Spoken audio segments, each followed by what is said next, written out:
Hello, everybody. Welcome back to the Carpenter Critique. My name is Luke Carpenter. I am your host, and the Carpenter Critique is where research psychology meets pop culture. I am very excited to have you back. I haven't filmed in a little bit. What is new with me? I've been in California for a week for work. That's been fun. I'm going to see my grandma this weekend. I'm in another wedding. For those who don't know, I've literally been in so many weddings. 27 dresses is kind of the story of my life. Katherine Heigl, I totally see you and love you. I just went to Waterworld, which is why my hair is a mess right now. I was wearing a swim cap. If I have the photos, I might just put the photo up in here. Those who have not been to Waterworld, definitely check it out. Also, there's a big film renaissance going on right now. Toy Story 5 is out, we've got The Odyssey, Spider-Man is coming out, The Invite is out, we've also got Moana, live action.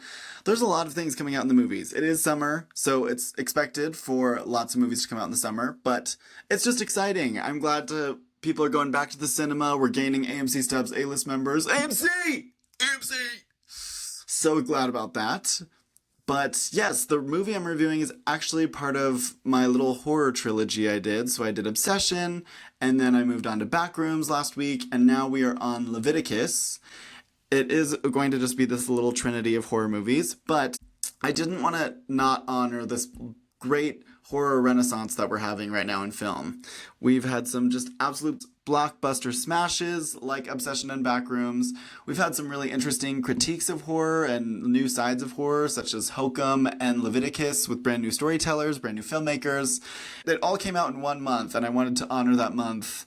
It was June, of course, so happy Pride, but now we're in July, and this is my last horror movie I'm going to do for a bit. We're going to move on to different things starting next week. But yes, welcome back to the Carpenter Critique. For those who are listening and have listened before, I am so glad that you're back. Thank you so much for watching and listening and engaging in the content. For those who are first-timers, welcome. And so nice to meet you. Hopefully you're here to stay. Every week I go over a research psychology article and a movie or TV show and how one can inform the other. I think there's so much happening within both worlds right now, within film and television, and also the world of psychology and what's happening in research right now. There is lots to take from each of how art can be formed, how research really impacts the art that you make, and I'm really excited to just show that to you and show the comparisons that I've made. So yes, I'm so glad you're on the journey. Let's dive right into my critique of Leviticus. So it is a film in Australia. Also, if those who have seen Talk to Me or Bring Her Back, both of those films and those filmmakers started in Australia. So Australia's got some shit going on. We gotta pay attention. Leviticus is different filmmakers, but same horror movie shot in Australia type vibe. So there is that. We start off with our main character. His name is... oh gosh. Okay, so it's a teenager named Name. Great. It's N-A-I-M. Name. Please, writers, just be a little bit more creative. Please. The whole time I was like, really? His mother named him Name? Awesome. And it's literally pronounced Name. Anyway, Nime. Come here, Nime. Nime. And Name and Ryan are two teenagers that Name just moves to this new town in Australia with his mom. His mom wants to be a part of the church. It's just him and her. And then Ryan is a blonde teenager, the blonde one in the previews, if you saw that. And they start somewhat of a romantic connection. Name and Ryan's families both go to church, and they start falling in love just a little bit. But one time Name goes over to Ryan's house and he sees the preacher's son kissing Ryan. Well, actually, they're throwing rocks at each other, so it's a little bit scary, but also, I guess if you're into, rocks being thrown at you, this is your movie, for real. If that's your kink, you've got a new favorite blockbuster. Blockbuster, I say that all the time. Blockbuster's gone, I miss it so bad. For those who don't know, Blockbuster was a video store, and there was a Family Video right next to my college campus, and I went to that store every single week. I was their most frequent customer. I definitely kept them in business. And as soon as I graduated, they shut down. And I knew it was meant to be because I loved that store. Went on a date with a girl from that store, actually. Anyway. Okay, so Name and Ryan fall in love. One day Name goes over to Ryan's house and he sees the preacher's son, and Ryan throwing rocks at each other, and he's like, what the hell? And he just continues to watch, and then the boys start making out. So Name feels, of course, betrayed, and it all kind of unvolves from there. Name then doesn't tell Ryan, but okay, Name goes to the pastor and rats out Ryan and the preacher's son. So he basically outs them. And then the pastor and Ryan's parents bring in this guy that basically casts a spell, or what is the word I'm looking for? He performs this ceremony to basically release them of their sexuality. All in all, they end up foaming at the mouth, they're shaking, and they are almost choked to death right in front of all their family's eyes. Their family is like, oh, that's just part of the ceremony. Right, got it. They then go back to school, and some horrible things start happening to Ryan and the preacher's son. The preacher's son ends up killed, and it's all from this make-believe force. No one else can see it except for Ryan and the preacher's son. Then Name's mom actually finds out that Name is gay, and then Name is then also put through the ceremony of the homophobia guy basically being like, well, this is how we take the gay out of you. And he's almost choked to death, foams out the mouth, blah, blah, blah. And he starts seeing Ryan everywhere, even though it's not quite who he thinks Ryan is. Spoiler alert, I'm going to give away the rest of the plot. So if you have not seen the movie yet, or if you're planning on seeing the movie, don't listen to the next part. But I need to explain the end of the movie in order to fulfill what the research psychology article is.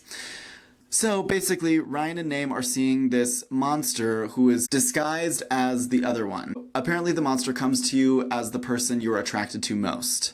So Ryan is seeing Name or the monster take Name's form, and Name is seeing Ryan as the monster. So they'll see each other, start kissing or start hugging or whatever, and then the monster like grabs your neck and starts choking you out.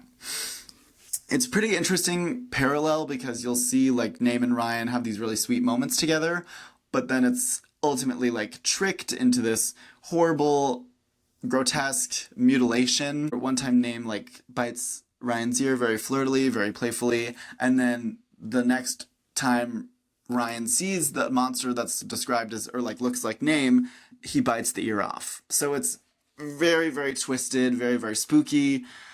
I definitely was shook. It's been a while since a horror movie has really shook me. Wasn't scared of Obsession or Backrooms, but this one was pretty chilling. Also, I am a gay man pastor's son, so I was like, oh, close to home. Also, I was trying to think of who would even pop up I'm like, oh no, Michael B. Jordan's going to choke me.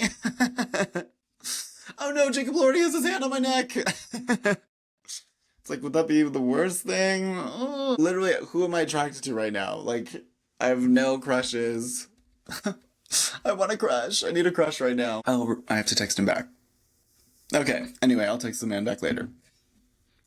But, so this kind of goes on. They keep going through these it's like multiple scenes of Name and Ryan trying to avoid each other, but then they end up running into each other, and they don't know if it's the other one or if it's actually the horror monster. Anyway, Name is eventually chased by the monster into this warehouse, and not defeats the monster, but sets fire to the monster and traps him in the warehouse, and then Name is free. Him and Ryan end up fleeing because his mom just wants him to stay in the town, even though he gets viciously attacked. His mom is like, you're making it all up. The movie ends with Name and Ryan on a train while the monster is looking at them outside of the train, and they're just like fleeing together. It's a really, really sweet movie. It's kind of in your face about the parallels. It's basically homophobia as a monster, or like the fear of homophobia and the fear of gay love disguised as a monster. Throughout the whole entire movie, the mom stays true on like, I really don't want you to be gay, this is not the way. Even though they seem to have a good relationship, mother-son relationship, she ends with like, fear is what makes you human. It's part of who we are. You have to live with this fear forever, just like I do. And Name in the end decides not to do that, and he wants to be free and be in love, as he should, like, period. And also like, fuck you, mom. The mom is played by the Alice in Wonderland actress. Oh, what is her name? Mia Wasikowski. That's not how you say it. Mia Wasikowski. Yeah. But I thought it was really good. I would give it probably an 8 out of 10, maybe an 8.5 out of 10. The metaphor is pretty striking. I feel like it's hard to miss the metaphor that, like, this monster represents fear and homophobia. But yeah, at first I was really upset that they didn't just kill off the monster. Like, they ended homophobia, it's all done. But I think there is going to be homophobia wherever you go. And that was part of the messaging, was like, hey, this fear and, like, truly being able to be yourself is going to be happening. And it is most potent when you're around someone that you're falling in love with, or you're about to feel the love that you haven't felt before. Because I think maybe a part of straight culture versus gay culture, I think the first time you really date someone that's of your same sex, they understand you in a way that you maybe didn't understand yourself. And like a lot of deep relationships, a lot of your flaws float to the surface, but if they genuinely love you, then a lot of the great parts of you float to the surface as well with your partner. And so, and for gay people, the expectation, at least for most of your life, and at least for most of my life, is that you're probably going to end up a little bit unhappy because you're going to end up with someone you're not truly attracted to. Or that you're just going to have to settle for something like a straight relationship or a lavender marriage, something like that. I don't know. That's kind of the messaging in religion, and like what's okay in religion, what's okay in God's eyes. And the church that I grew up in, that's basically what was said to me all the time. And so I feel like I'm a little bit more bisexual, so I could be happy with a woman, could be happy with a man, but there is this part of queer culture that's like this underlying message in religion that's like, hey, you're going to have to settle because that's not acceptable here. And so I think there was that fear present throughout the entire movie, which was good to see, and also hard to see. It's a little bit close to home, and a lot of people, even though it's 2026, religion and homophobia, it really does impact the queer community. I don't want to critique anyone's religion. I don't want to be like, this is what you should believe, blah, blah, blah, blah, blah. But I will say the critiques that religion have had on me and my sexuality were really hard to get through. And especially with this, I've been in this like deconstruction of my faith and thinking about, if I want to be happy, what does that look like? And if I fall in love, how does that look for me? And especially if I'm being authentic and genuine to myself, does that undermine my religion? Does that take away, or does that make me less than in the eyes of God? And a lot of people just say no. A lot of people say, God's eyes don't matter, it's just about yourself. And a lot of people say, well, there's this other religion that affirms you, or this other type of Christianity that affirms you. But the messaging that I've been hearing my whole life was that I'd have to be with a woman regardless of how I feel about anyone. And this movie, I don't think it was like you have to be with a woman messaging, but it was just saying like, if you want to be happy and if you want to be a good Christian, you're not going to be gay. And you're not going to be in love with another man. And that is always going to be like, ugh, ouch, ouchie. That still stings and still feels rough. I will say the acting is absolutely phenomenal. Both of the boys, the lead boys, are, I think, like 20 and 19 or 17. And they do look very young as well. But also it's like, wow, they did really great. Of course, Alice in Wonderland does great, even though I hate her character. She portrays it very well. She's cold. The preacher, horrifying. Not the dad, but like the guy that comes to perform the ceremony, horrifying. Played that role to a T. And also, both of the lead characters have to do this horror of themselves, like the one that attacks everything and everyone. And they also have to perform as the teenage boy self, who's like earnest and hopeful and still flirting and falling in love. So I think they both do a good job of the comparison and the duality. And the lead, Joe Bird, I think he's 17. He's the one that's younger. And he carries the movie on his whole shoulders, and he does a great job. He was very compelling the whole time. Also, the movie isn't too long. There's definitely a thing where if it goes to the theaters, it's going to be longer. And I liked that the movie was like an hour and 45 minutes. So Keep shorter movies. I like shorter movies. Tell your whole story in less than 2 hours. That's impressive feat to me. Especially because shows take about 8 hours to tell their story, and movies nowadays, it's like production level is about the same. And so if you're able to tell your story and make your point in less than an hour and a half, brilliant. You're probably doing great.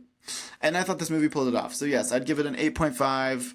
Really, really good. I do think that it's a little bit in your face, the metaphor, and I would say it dings points for the rock throwing. It seemed like that was just an element added to the movie so that they could build on the horror element, like something throwing rocks at the preacher's son. I still don't quite understand what teenage boys like, please, let's throw rocks at each other.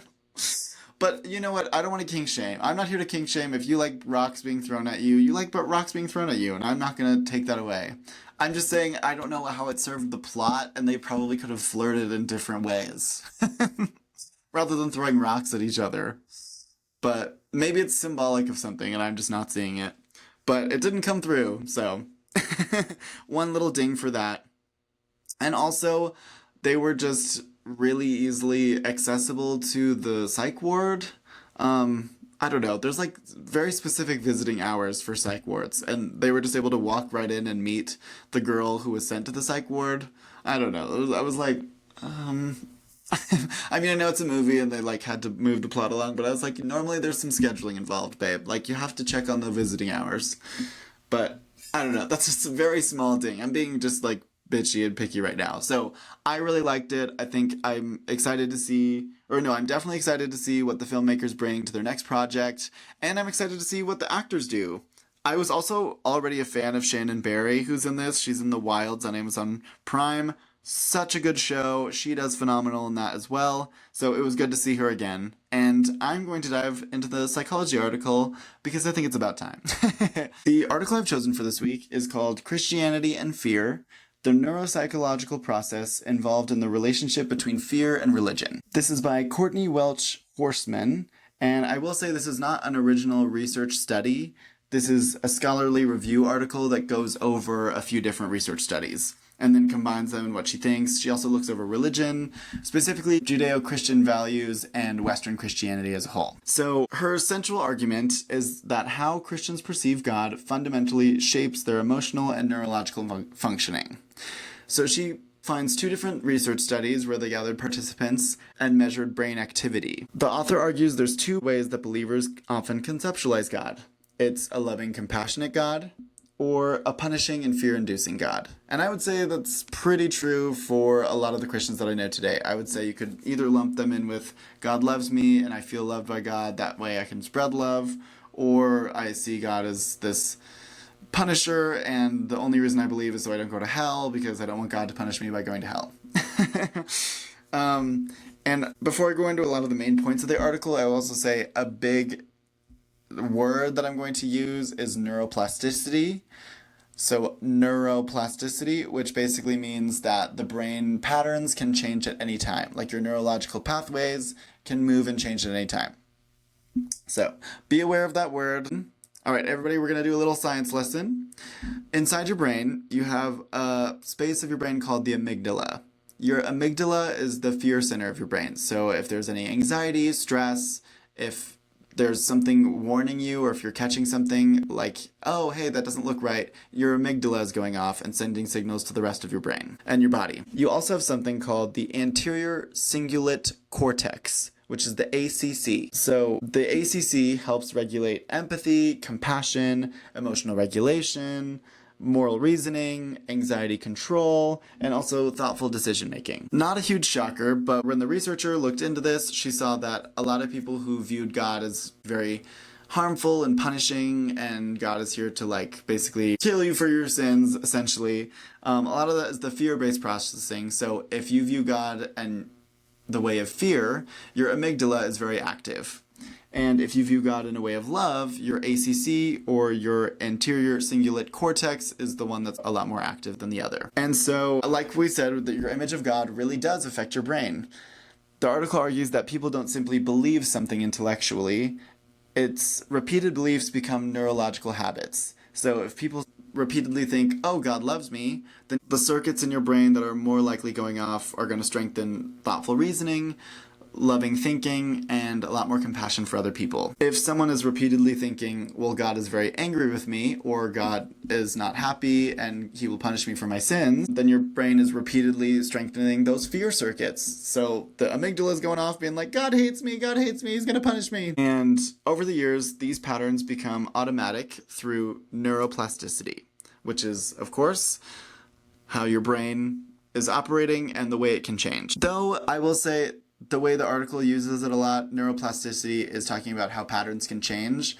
It also talks about how patterns can solidify. So within this God loves me or God hates me, you're either solidifying that in your brain and that's where you're making a lot more of your decisions, or you're solidifying it on the other side of your brain where instead of anxiety decisions, you're getting love-based decisions. A lot of your religious beliefs have to do with the way you think about yourself when you make mistakes, and how religious beliefs affect your responses to your mistakes. One more science lesson, and then I promise I'll stop giving you so much vocabulary to think about. Alright, everybody with me? Eyes on me, ears on me.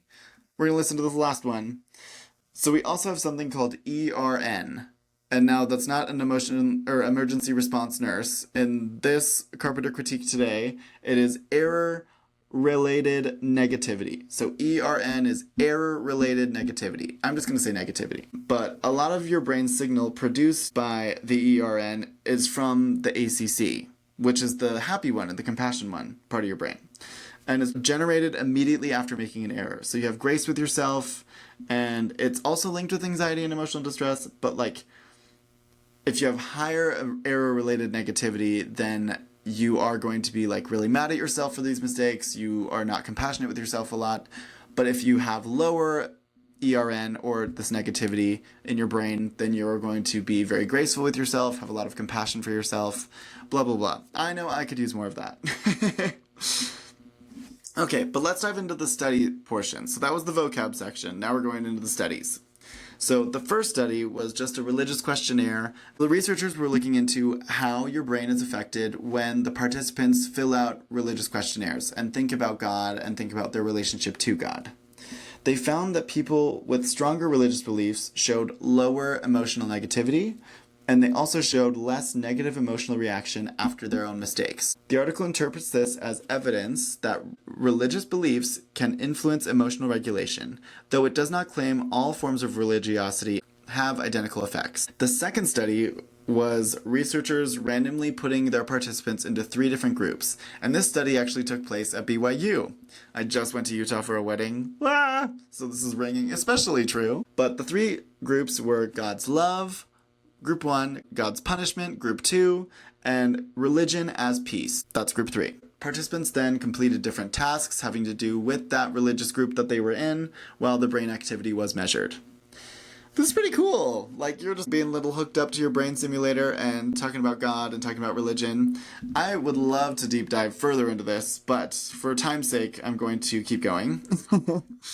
So, in the God's love group, they experienced a lot less anxiety, a lot less emotional negativity towards themselves, and a lot less emotional distress after these errors that they made. So if they made a mistake, they were a lot more gracious with themselves. As to be expected, the God's punishment experienced the opposite. Higher anxiety, way more emotional negativity, and a lot less compassion when they made mistakes.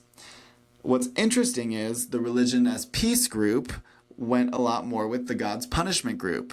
So maybe interpreting as the religion as peace, peace requires punishment, peace requires God to be laying down the law. Maybe that's what the group interpreted it as, but that's certainly what the results show. And I thought that was a really unique perspective, especially because I would say most of the Christians that I can think of in my life would probably perceive God as love, but in these 2 out of 3 groups perceived more of God's punishment as the peaceful side of religion. Interesting. Overall, a person's image of God's influence really affected their emotional health, their anxiety, compassion, resilience, brain development, and interpretation of mistakes. Which means that thinking about God and thinking about religion does affect our brain. And our neurological pathways are shifting and shifted when we think about religion and how our relationship with God affects us. Which I think is really cool. That means our brain is doing something. It's not just empty words or empty beliefs. Like, we are thinking about it, and there is part of connecting with God and part of connecting with your spirituality means connecting in your mind. It's not just a heart thing, and it's not just with your body and showing up and going to church or whatever. That means that part of it is going to be your mind. You have to be fully connected. Which is really cool. And of course, psychology and religion have kind of not always been friends, but I think there's really good ways that both can overlap and it be a good thing. I think each can learn from each other, if I'm completely honest. Alright, so connecting this to Leviticus, now knowing that what's happening in the brain really does shift, I think a lot of what Leviticus was a personalization and film adaptation of what this article is saying about fear. I don't want to think like God's punishment because of queerness. I don't think that's what the movie intended for its message to be. I actually think the movie intended for the monster to be a clear example of homophobia and the fear of homosexuality. I don't think it's actually even bashing religion, because I think there's a lot of compassionate moments in the film that are like, you can tell that the director and author of the film were connected to a church, or they knew what happens at church at one point, because there was a lot of grace. And especially I think that with the pastor character, in the end he had so much compassion for his son, and he would rather have his son there and gay than his son not there at all. And we see that, even though it's not that huge of a plot point, we do see that like all religion and all religious people are not evil. And I don't think the film's arguing that either, and it's not arguing that the gay people are evil either. It's this fear and homophobia that starts as a ceremony when they're trying to rid their sons of the gayness, the big gay. It's the conversion therapy is shown as evil, which I would agree with. I think there is not really a place that healthy conversion therapy even happens. I think there's never really been a place for healthy conversion therapy, and I think it should never be normalized, and it is an evil process. You're basically betraying your humanity, you're betraying who you are in order to go through it. And so, yeah, I thought it was a really interesting and good take on what fear and homophobia can do to a community. Now, as far as the specificness of it, I think a lot of gay people, or I don't want to generalize, but like people of LGBTQ experience within the church would more or less fear God more than loving him, and feel that God's punishment is a lot more active in their life than God's love. And I'm starting to see in the media there's a shift. Like, I think God loves the gays. I think God is here for all people. I think if God was here today, he would be chilling with the least of these, of course, which sometimes does feel like the LGBTQ, or the people that are most hated would probably be like trans individuals in America, or just the ones cast aside. And I think that's who Jesus would go to and God would go to help. So seeing this in particular, it's definitely, Leviticus is about a small town, and the people on the outside are the people who are gay. And though it's a rather simple metaphor, it's still relevant, unfortunately. And I also think being in Australia irons that out a little bit more, because there are small towns in America that would definitely be replicated with this. This could be a small town anywhere in America, and you would probably feel somewhat like this if you were gay and a teenager growing up in religion. There is two ways to interpret the monster within Leviticus. I think how the community fears the gays is one part of the monster, and I think the other part of the monster is the individuals themselves fearing who they are. And because the monster is so personal, it's showing up as who you are attracted to most. It's not only preying on your sexuality, but it's forcing you to internalize how you're feeling and change who you are, which is what conversion therapy is. And so it's like this demon monster is using one of the most intimate parts of you and twisting it for it to be evil.